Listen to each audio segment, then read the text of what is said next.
Hello everybody. In this tutorial, we will cover the basics on creating and publishing an event website with Windows event registration software.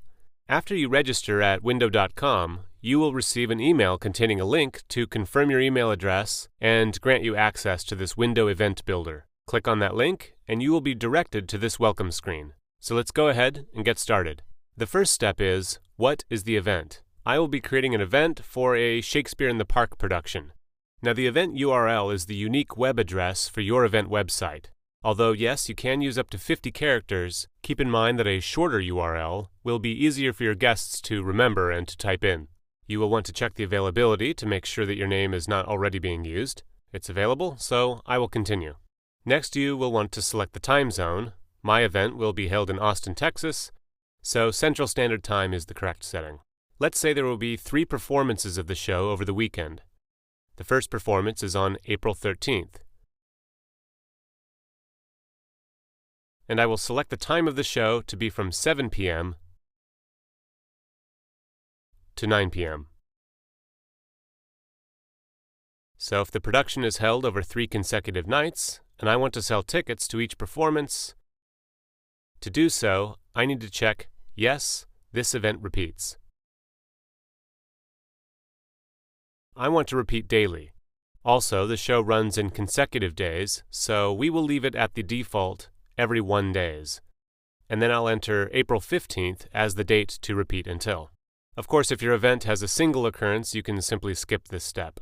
You can use the rich text editor to enter in all the details of your event. In this demo, I'm actually going to skip this step because in a later tutorial, I will use Windows content pages to include all the information about our event here. Save and continue to location. Where is the event? Well, the show is going to be held at Zilker Park, so I'll add that as the location title. I will also enter in the address to enable the mapping capabilities, including driving directions, and click Create a New Location. Step 3. Who is having this event? The organizer of my event is Austin Shakespeare. I will also need to enter in the contact email of the organizer.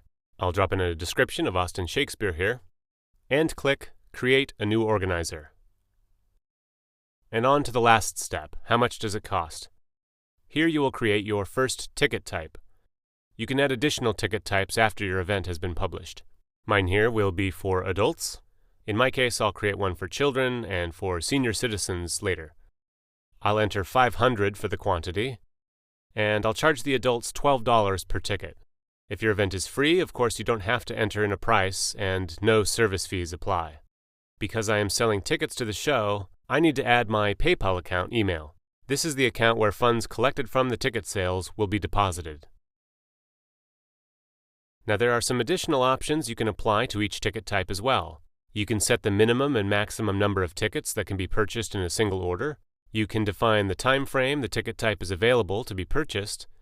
This is ideal for creating early bird specials that expire at some point prior to the event.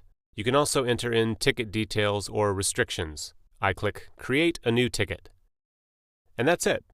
My event has been published and is now available at the event URL that I set earlier. So lastly, let's take a quick look at my new event website for the Shakespeare in the Park event. And there it is. Perfect. Thanks for watching. I hope this helps. In the next tutorial, I'll cover content pages and how to make your event website much more than just a ticketing system.